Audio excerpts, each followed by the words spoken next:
Okay, everybody, what's going on? Let's break right into it. Let's talk about the Chicago Bears and the Tennessee Titans, Week 12. The Bears lose 27-21.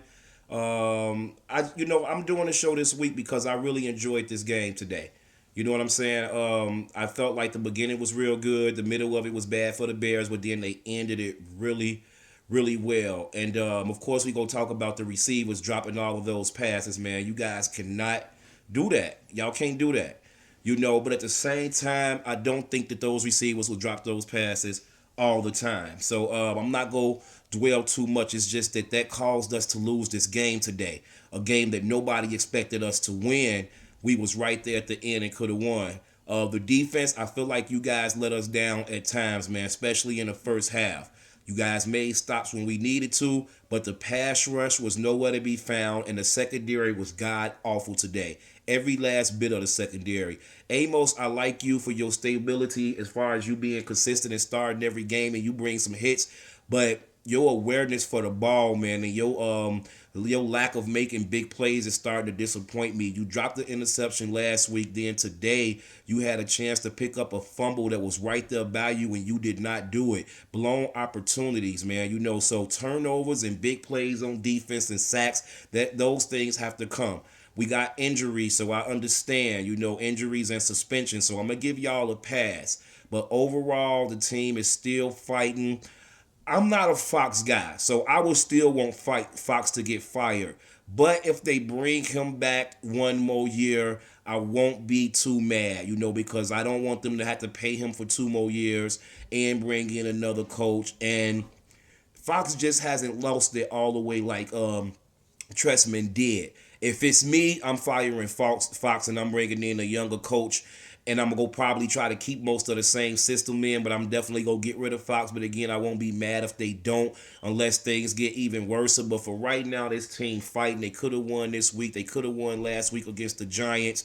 You know what I'm saying? But Matt Barkley. Today was all about Matt Barkley, and for a lot of people that's gotten on Ryan Pace for not drafting Prescott or whatever it may be, or a quarterback the last 2 years, I think that he did do a pretty good job of bringing in some quarterbacks. Y'all got to remember, Connor Shaw got hurt. You know what I'm saying? And then Hoyer got hurt. And then Barkley. Barkley was impressive today. He threw the ball 50 times. And you count those two big pass interferences, those could have he could have easily had, and count all the drops, he could have easily had well over 400 yards throwing today. He had 3 touchdowns, and it should have been 4. Josh Bellamy, you got to catch that touchdown, man. Out of every catch, that's the one that got to be caught. Jordan Howard, you got to catch them balls out of the backfield, man. You know what I'm saying? But Barkley had a pretty good game to me. You throw the ball 50 times and you only got 2 interceptions. That first interception was, I don't know. I say the guy read him and made a good defensive play. It was close. But that third one, you got to throw that ball out of bounds. And I think that can be taught with him. But with Barkley being 26 years old, he was supposed to have been a first-round pick out of USC. You know what I'm saying? And then had an injury and then fell to the 4th round of next year. Bounced around with the Eagles and the Cardinals in the NFL. And he finally got his shot today. I liked him when he came in the Green Bay game. He didn't get no reps with the first string offense that week, and he came in and did okay. One of those interceptions against Green Bay was a tip ball. So I think this guy stood tall in the pocket. Even when the pressure was coming at him, he stood and he made the throws. Some of them throws, and especially on the drop, they was on the money. They was right in the right spot. Now, this guy is not mobile or athletic at all, but he seems to has a good touch.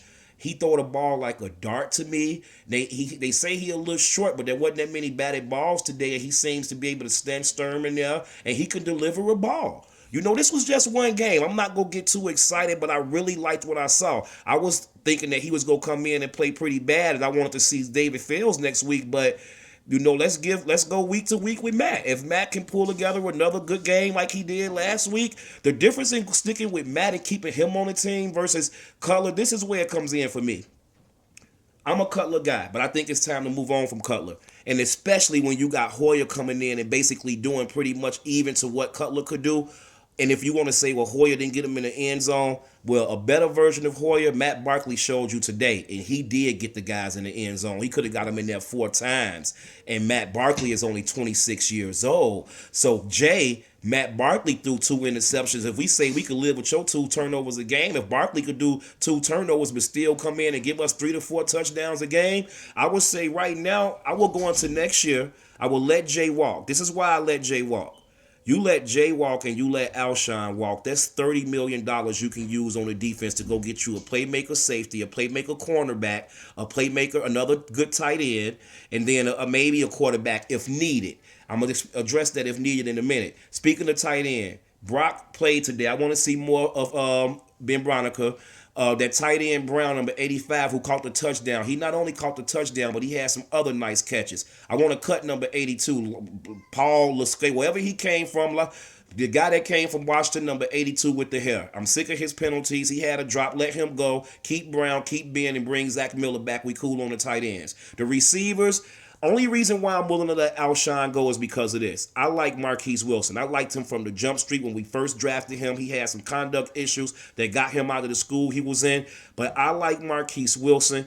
Kevin White should come back and be good. Cam got to get them drops together. We can always draft another good wide receiver. But with Kevin White, if Kevin White could come back healthy, and with Marquise Wilson, you give him a new contract, nowhere near what you would give Alshon, and you bring Braverman in because what's his name? Number 19, man, the slot guy right now, he's just not getting it done as far as catching the ball, man. I don't know why I can't get his name right now, but y'all know who I'm talking about, man. Number 19 that came from San Diego.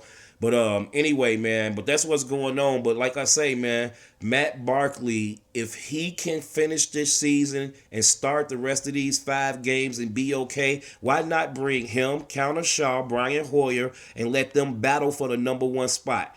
Let whoever win be our starting quarterback next year. Whoever come in second could be the backup. We may not have to draft a quarterback. If we got Counter Shaw, who was young, and we got Matt Barkley, who was still 26, and then Hoyer, a veteran, why waste a draft pick on a quarterback when we had a quarterback sitting right on our bench? That's the thing. We'll never know what these guys can do unless they play. So let's let Matt Barkley play until he fall flat on his butt. From the performance I saw today, I don't think he'll fall flat on his butt. He was getting hot as the game was going on. He got in the rhythm. He was delivering the ball. He was poised. And I just want to see more. I'm not saying he's the quarterback of the future. All I'm saying, and let's take it week to week. Let's let him get more reps. You know what I'm saying? But overall, like I said, today it was an exciting game to watch. And at least they made it interesting. With 49ers coming in here next week, that's a winnable game. If this same Matt Barkley played like he did today, then we got an opportunity to get a win next week. You know what I'm saying? But like I said, our quarterback position, either way it goes, is looking good with what we got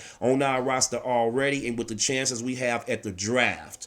You know what I'm saying? So let me know what you guys think, man. DM1, Kenyon, comment. Let me know what y'all thought about today's game. And also last week, I didn't do a last week show on the New York Giants game. So if y'all want to comment on that, do so. With that being said, it's your boy Dynamite from Chicago. Tune in, subscribe, and I'm gone. Pew.